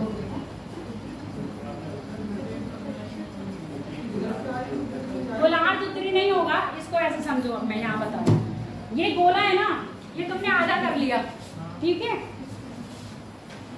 अब इस गोले को आधा करोगे ऐसे, अब ये पवन आई ऐसे, तो यहाँ पर कहाँ पहुंची, साउथ में पहुंची। जब यहाँ से कन्वर्ट होगी तो कहाँ में, काय में बदल जाएगी, दक्षिण पूर्व में आएगी ना। तो लोग कैसे करेंगे, दक्षिण पूर्व की तरफ उधर ही तो वापस जाएगी बेटा। दक्षिण और पश्चिम कह रहे हो, मैम हम ये भी तो लिख सकते हैं, उत्तर पूर्व से पश्चिम, पश्चिम और ये क्या दक्षिण होते हुए पूरब। इतनी लंबी लैंग्वेज लिखनी ही नहीं है। माँ तो इधर भी रही है ना। हाँ इधर रही है, पर ऐसे ये देखो, यहाँ पर इसको मैंने आधा काटा, इसको सुन लो, सुनोगे कि नहीं। हाँ बोल। अब ये नाइन अगर मैं काट रही हूँ ऐसे समझ लो, चित्र तो तुमने बना रखा है ना। अब ये वाली डायरेक्शन क्या हो रही है, ये तो वही डायरेक्शन है जो मैंने बताई, ठीक है। अब यहाँ से डाइवर्ट होगी किधर जाएगी, तो ये पलटी ना, तो ये साउथ का है ना, ये एरिया तो साउथ का है। अब इधर जब जाएगी तो पूरब हो जाएगा ना, पश्चिम। वो पश्चिम नहीं गिरेंगे, हम इसको निकलने की बात कह रहे हैं। हाँ वो पूरी डायरेक्शन नहीं बता रहे हैं कि ऐसे गोल घूम रही है, जो निकलने की बात कह रहे हैं वो कह रहे हैं। अब समझ में आ गया, यहाँ निकली। हाँ अगला कोई लैंग्वेज लिखी इसकी या नहीं, तो बोलो उससे।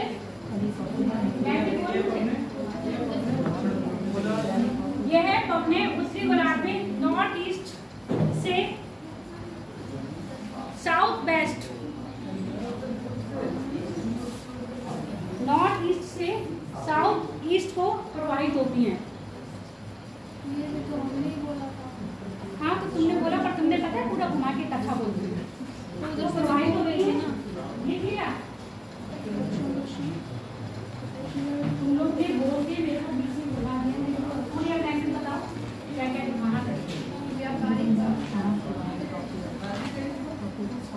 हाँ वो जाते हैं, जबकि इसके विपरीत दक्षिणी गोलार्ध में, जबकि इसके विपरीत दक्षिणी गोलार्ध में ये कहाँ से आ रही है, साउथ ईस्ट से आ रही है ना।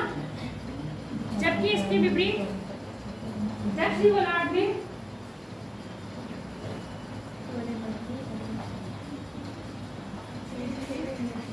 दक्षिण गोलार्ध में प्रवेश करके कहाँ घुसेंगे, फिर यहाँ से यहाँ कन्वर्ट हो जाएंगे। प्रवेश करके लिखा क्या तुमने लाइन बोलो, जबकि इसके विपरीत दक्षिण गोलार्ध में कहाँ से प्रवेश कर रही है, ईस्ट दक्षिण पूर्व से प्रवेश करके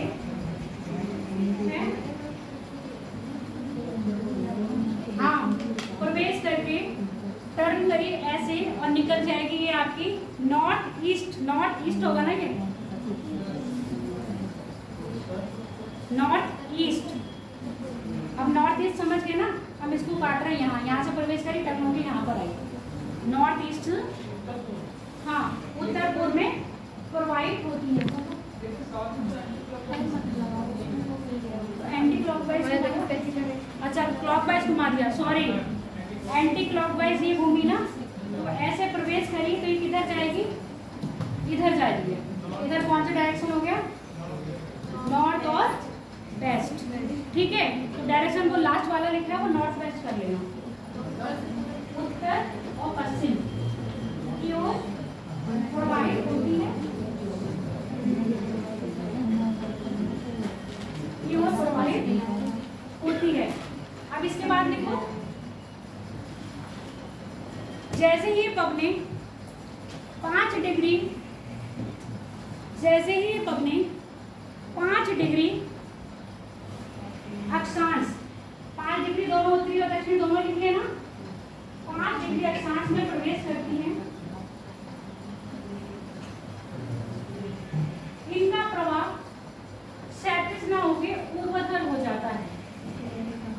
प्रवाह क्षैतिज ना होवे ऊर्ध्वाधर, ऊर्ध्वाधर क्या बोलते हैं,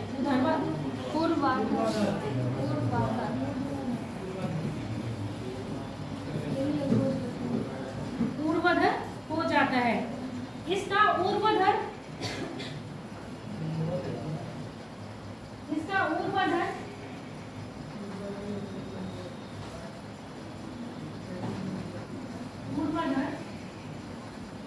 गति करना, इसके ऊर्ध्वाधर गति करने,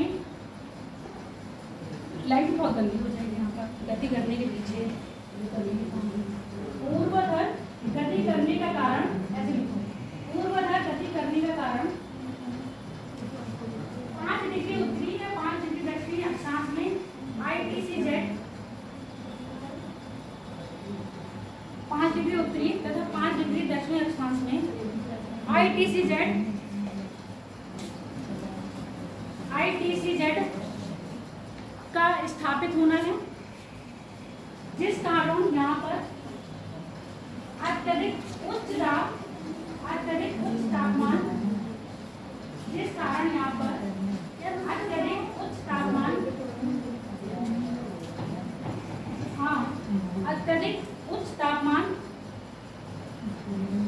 होता है, जिससे हवाएं गर्म होकर ऊपर की ओर गति करने लगती हैं, जिससे हवाएं ऊपर की ओर गर्म होकर ऊपर की ओर गति करने लगती हैं। अब तुम मुझे ये बताओ, ये चीज़ मैंने समझी है तभी तुम लिखवा दे रही हो ना, ये चीज़ आपको समझनी है और जब पेपर में लिखने को आता है तो ऐसे ही लिखना होता है, चित्र बना के उनको दिखा के लिखना, ऊपर की ओर गति करने लगती हैं तथा पुनः वायुमंडल में ऊपर की ओर गई। अब जैसे ऊपर की ओर जाएंगी ये कैसे हो जाएंगी, ठंडी, ऊंचाई के साथ ये हवाएं ठंडी होकर, ऊंचाई के साथ ये हवाएं ठंडी होकर उच्च वायु दाब का निर्माण करती हैं, नीचे बैठ जाएंगी ना, उच्च वायु दाब का निर्माण करती हैं, ठंडी होकर में नीचे बैठ जाएंगी या उच्च वायु दाब का निर्माण करेंगी, जिससे ये पवनें पुनः निम्न वायु दाब में प्रवाहित होंगी। ऊंचाई के साथ तो ये गर्म होगी ना, जैसे हाइट ऊपर जाते जाओगे टेम्परेचर डाउन होता जाएगा, टेम्परेचर डाउन होने के कारण आपकी ये पवनें क्या हो जाएंगी, ठंडी होने लगेंगी। जहाँ तक ऊपर पहुँच जाएंगे तो टेम्परेचर क्या मिलेगा, आपको ठंडा मिलेगा ना, तो ये पवनें भी ठंडी हो जाएंगी। लिख लिया, तथा ये फिर से निम्न दाब की ओर गति करेंगी। वायु के उच्च दाब से निम्न दाब और निम्न दाब से पुनः उच्च दाब की ओर जाने को डोलड्रम क्या कहा जा रहा है, डोलड्रम कहा जा रहा है। और ये डोलड्रम कहाँ प्रवाहित मिल रहा है आपको, विषुवत रेखा के पास। अगला लिख लो, अगली पवन कौन सी है, पछुआ पवन। अच्छा एक बात मानो, बताओ मेरे को, ये जो क्षेत्र है, चलो इसको रहने दे, भी नहीं बताएंगे, जब चक्रवात पढ़ाएंगे तब बताएंगे।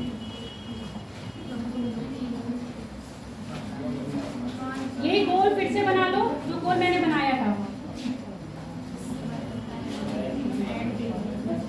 सब हो गए पेपर।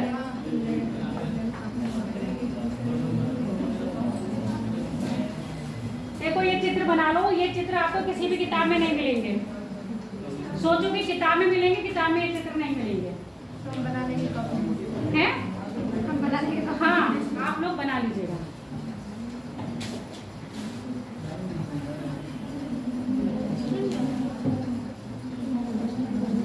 0 डिग्री बना लिया। अभी हमने क्या बनाया था, इक्वेटर, और उसके ऊपर कौन सा दिखाया था, उच्च ध्रुवीय, या यही बनाया था।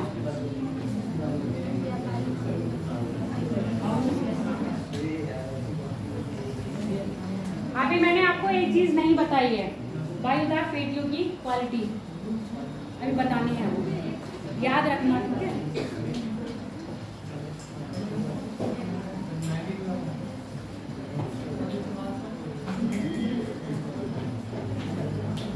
डिग्री 35 बोला था, जहाँ पर क्या चल रही है, आपकी पछुआ पवनी चल रही है, अब इससे भी ऊपर होगा।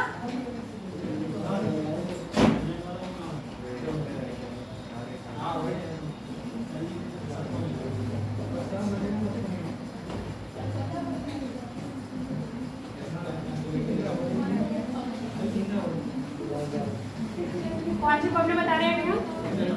पछुआ।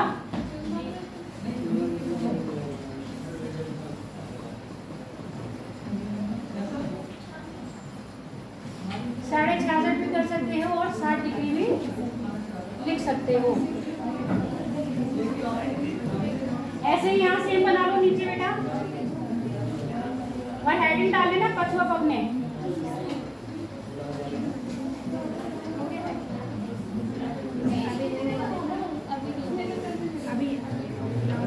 बना लो ये, बात नहीं करो।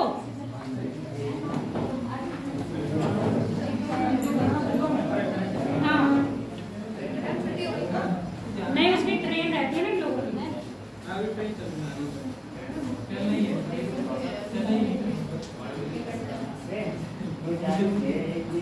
चलो अब सुनो मेरी बात, हम बात कर रहे हैं कौन सी?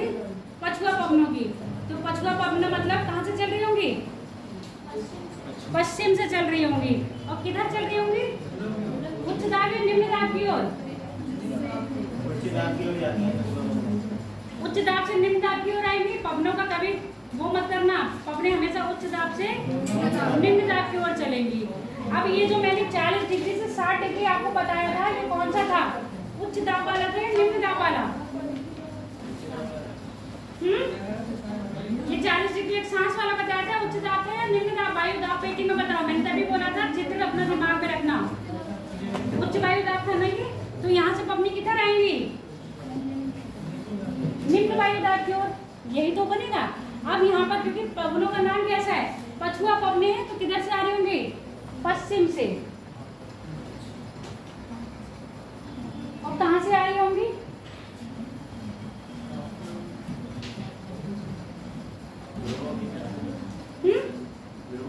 ध्रुवों से आ रही होंगी। ध्रुव के ऊपर एक और बनाया था, उपोष्ण ध्रुवीय क्षेत्र बनाया था ना। ये कौन सा था? उच्च वायु दाब था या निम्न वायु दाब? ये निम्न वायु दाब था, उप ध्रुवीय निम्न वायु दाब। अब जो आपकी ये वाली पवने है, पछुआ पवने, ये चलती है पश्चिम से। किधर चलेंगी ये दिशा बताओ?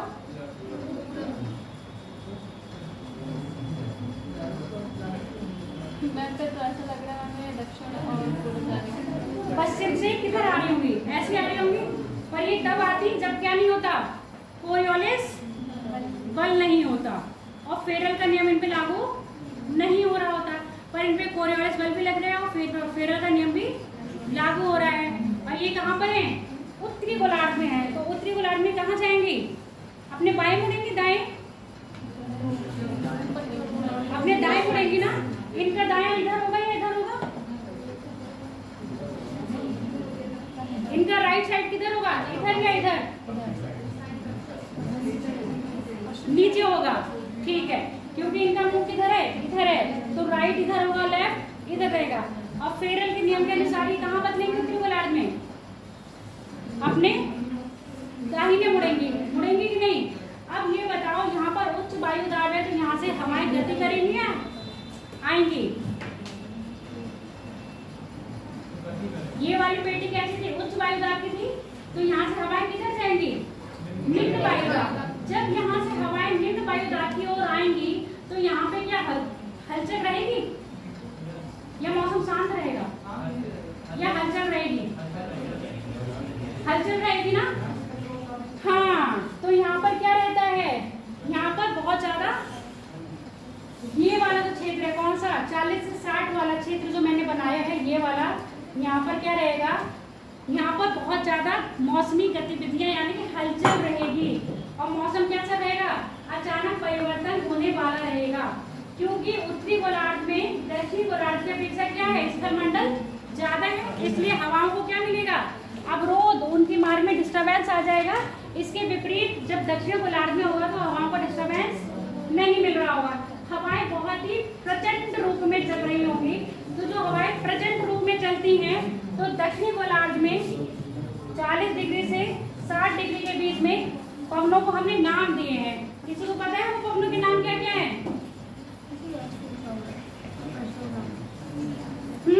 बताओ, पवनों के नाम पता है? कौन सा? चीकटा। चीकटा क्या है? चीकटा 60, प्रचंड 50 और दहाड़ता 40। ये इनकी क्या दिए गए हैं? हर एक अक्षांश पे पवनों की क्या हो जाती है? प्रवृत्ति चेंज हो जाती है। और इन हर एक अक्षांश पर इनको क्या दे दिया गया है? इनकी क्वालिटी के अनुसार नाम दे दिया गया है। और ये नाम किसके द्वारा दिया गया है? ये पुराने जमाने में जो नौकायान से जाते थे ना व्यापारी, वो अपने घोड़े भी नाव में रख के ले जाते थे। जैसे जैसे पवनों में क्या हो जाता था? प्रकार रूप आता था, वो अपने घोड़े को कहाँ ले जाते थे? समुद्र में। तो उन्हीं ने क्या दिया है? 40 डिग्री पर, 60 डिग्री पर और 50 डिग्री अक्षांश पर इन पवनों को क्या दे दिया है? नाम दे दिया गया है। नाम नोट करोगे? अब पहले मैं नोट करवा दूं, फिर लिखवाना। लिखो, क्या है? पछुआ पवनी। लिखो, पछुआ पवनी,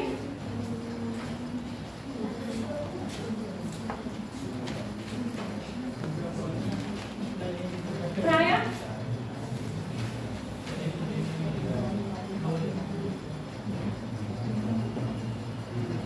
40 डिग्री से 60 डिग्री उत्तरी व दक्षिणी अक्षांश के क्षेत्र में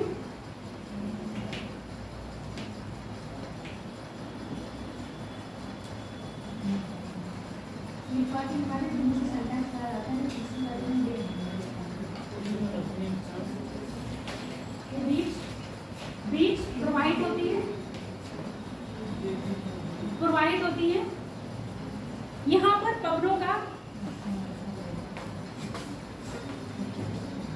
पवनों का वेग अधिक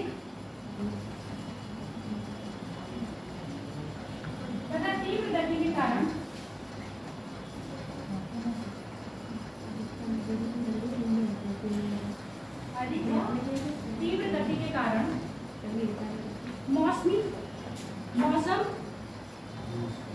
मौसम अशांत रहता है।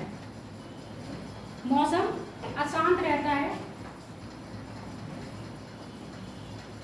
मौसम अशांत रहता है। अशांत मौसम अशांत रहता है।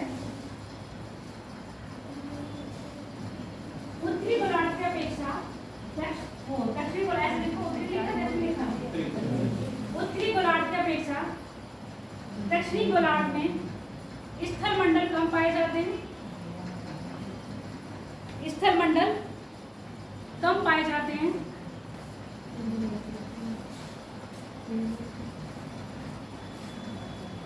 जिससे इन हवाओं की गति में अवरोध उत्पन्न नहीं होता।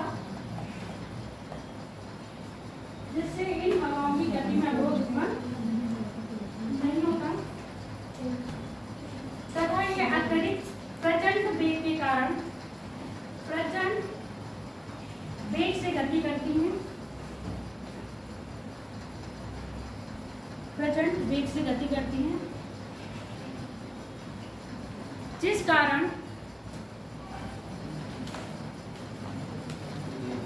विभिन्न अक्षांशों पर इनको विभिन्न नाम दिए गए हैं। विभिन्न अक्षांशों पर इनको विभिन्न नाम दिए गए हैं। जैसे 40 डिग्री अक्षांश पर, और साउथ लिखते जाना, नॉर्थ मत लिख लेना। 40 डिग्री साउथ पर इसका नाम क्या है? क्या बोला था हमें? दहाड़ता 40। दहाड़ता 40। 50 डिग्री अक्षांश पर प्रचंड 50। हाँ, दहाड़ता 40, प्रचंड 50 डिग्री पर, और चीकता 60। मैम टाइम हो गया है। चीकता 60। बस ये वाला कंप्लीट करवा दूं।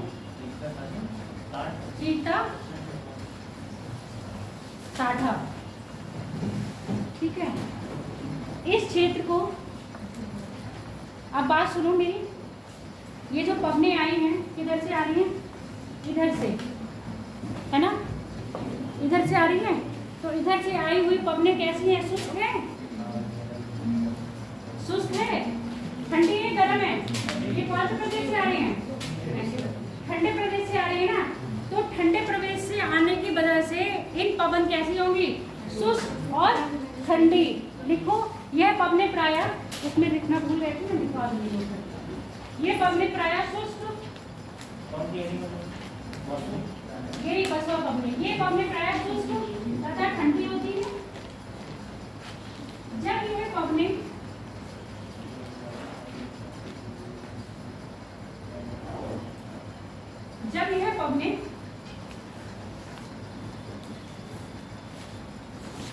गरम पवनों से, गरम पवनें कैसी होंगी? आर्द्र होंगी ना। गरम पवनों के साथ मिलती हैं तो वातावरण का निर्माण करती है, तो वातावरण का निर्माण करती है, जिसको कहते हैं फ्रंट, FRONT। तो वातावरण का निर्माण करती है, तो वातावरण का निर्माण करती है, जिससे चक्रवात बनेगी, प्रति चक्रवात। उच्च वायु दाब है ना, तो यहाँ पर क्या बनेगा? प्रति चक्रवात। तो यहाँ पर प्रति चक्रवात का निर्माण होता है, प्रति चक्रवात का निर्माण होता है, जो महाद्वीपों के पश्चिमी तट पर का निर्माण होता है, जो महाद्वीपों के पश्चिमी तट पर